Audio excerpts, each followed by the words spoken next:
Hello नमस्कार आप सभी का स्वागत है हमारे यूट्यूब चैनल बोर्ड्स गुरु पे। जैसा कि हमने एक वीडियो अपलोड किया है, कैसे आप अपने एग्जाम स्ट्रेटजी को बेहतर कर सकते हैं। उसके लिए अगर आपने वो वीडियो नहीं देखा है तो सबसे पहले आप उस वीडियो का लिंक डिस्क्रिप्शन में मेंशन है। आप जाकर सबसे पहले उस वीडियो को देखिए कि कैसे आप अपने एग्जाम्स के फेज के दौरान, जब आपका एग्जाम्स चल रहा हो या फिर एग्जाम से पहले, कैसे आप अपने आप को काम रख सकते हैं, कॉन्फिडेंट रख सकते हैं, कैसे टाइम मैनेजमेंट करना है। एग्जाम से पहले कितना सोना है आपको, आप अपने स्लीप साइकिल को आपको मेंटेन रखना है, कैसे अपने राइटिंग स्किल्स को मेंटेन रखना है, राइटिंग स्किल्स को कैसे इन्हेंस करना है, कैसे इंप्रूव करना है। आज उसके लिए हम आपके सामने एक वीडियो लेके आए हैं।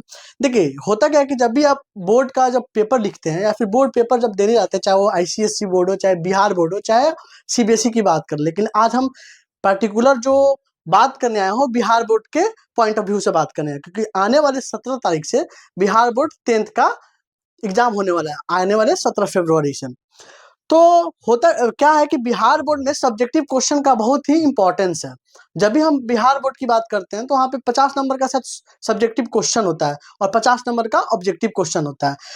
लेकिन ऑब्जेक्टिव क्वेश्चन में क्या होता है कि आपको जो आंसर आता है आप उसका डायरेक्ट आंसर कर सकते हैं, तो उसमें writing skills writing skill matter नहीं करता है।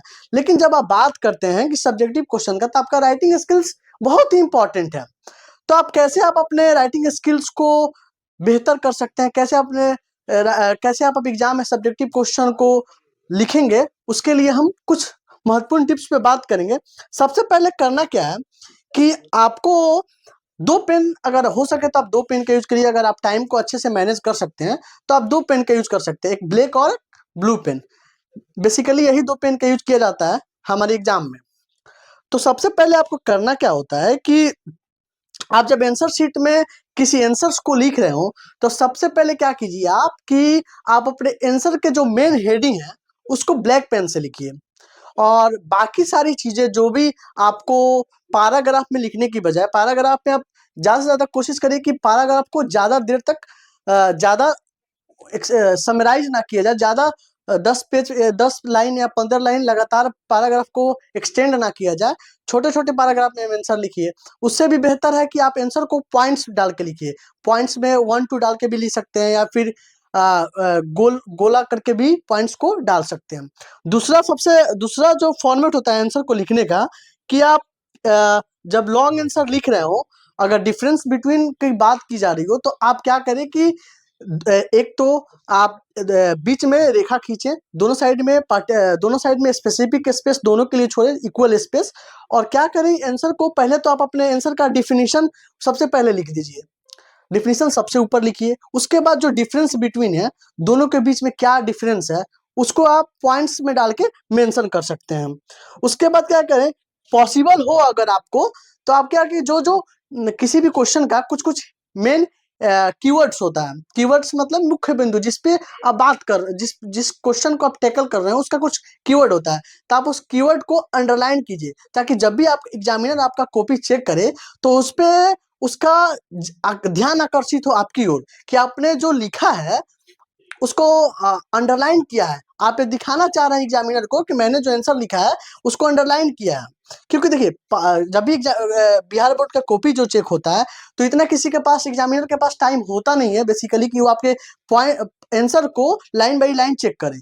तो वो लोग क्या करते हैं, मेन हेडिंग्स को पढ़ते हैं, ऊपर के कुछ लाइन्स को पढ़ते हैं और नीचे के कुछ लाइन्स को पढ़ते हैं। तो आप कोशिश कीजिए कि आप अपने आंसर को पॉइंट्स में लिखिए, ताकि एग्जामिनर्स का ध्यान आपकी ओर आकर्षित हो। उसके बाद क्या कीजिए, मैथ और साइंस का जब आप कॉपी लिख रहे हो, तो सबसे पहले आपको करना क्या है कि किसी भी क्वेश्चन का सॉल्व करने का जो तरीका है, उसमें आप मैथ्स के फॉर्मूला को पहले पुट कीजिए। मैथ्स के फॉर्मूला आप पुट कीजिएगा तो इससे एग्जामिनर को क्या पता चलेगा, इससे एग्जामिनर को पता चलेगा कि आपको इसका फॉर्मूला पता है। तो पुट करने में आपको, क्वेश्चन को एक्सप्लेन करने में आपको दिक्कत नहीं होगा। साइंस का जब बात कर रहे हो, आप जब साइंस की कॉपी लिख रहे हो, विज्ञान की कॉपी लिख रहे हो, तो आप क्या कीजिए, ज्यादा से ज्यादा डायग्राम बनाने का कोशिश कीजिए। क्योंकि फिजिक्स में जब भी हम बात करें तो प्रैक्टिकल की बात करते हैं, क्योंकि जो चीज आपके डेली लाइफ में होता है वही चीज आप फिजिक्स में पढ़ते हैं, भौतिक में वही चीज को आपको पढ़ना है, वहाँ पे थ्योरेटिकल पढ़ना है, आपके डेली लाइफ में प्रैक्टिकल होता है। तो आप डायग्राम में अगर ग्राफिकल रिप्रेजेंटेशन में आप किसी चीज को प्लॉट करेंगे तो आपको बेहतर तरीके से समझ में आएगी वो चीजें। देखिए अभी तक की जो सबसे महत्वपूर्ण टिप्स है वो आपके सामने हम रख रहे हैं कि जब भी आप क्वेश्चन को लिखिए, मेंशन करिए, तो आप क्वेश्चन का नंबरिंग जरूर देख लीजिए। क्योंकि होता क्या है बिहार बोर्ड में कि बहुत सारे सेट होते हैं ABCDE। आप किसी का आंसर अगर देख भी रहे हैं, देख के भी लिखने का कोशिश कर रहे हैं, तो आप अपने क्वेश्चन पेपर का जो क्वेश्चन के ही हिसाब से आप उसका आंसर अगर देख भी रहे हैं कहीं से तो देख के लिखिए। क्योंकि देखिए होता क्या है कि सबका सेट अलग होता है। आपके में कोई कोई क्वेश्चन 10 नंबर में है तो किसी में हो सकता है क्वेश्चन 12 नंबर में हो। तो सब क्वेश्चन को जरूर बारीकी से मेंटेन कीजिए, बारीकी से मेंशन कीजिए। क्वेश्चन का जो नंबर है उसको बोल्ड में लिखिए, कोशिश कीजिए कि ताकि डायरेक्ट पता चले कि आपने किसका आंसर लिखा है। बाकी अगर मेरी बातें आपको अच्छी लगी हो, मेरा सजेशन आपको अच्छा लगा हो, तो आप अपने आने वाले 10th एग्जाम में इसको फॉलो कर सकते हैं। या फिर किसी भी एग्जाम में आप सब्जेक्टिव क्वेश्चन में जब भी आप सब्जेक्टिव क्वेश्चन की बात करते हैं, रूल्स को फॉलो करते हैं, सबके लिए लागू होता है रूल्स।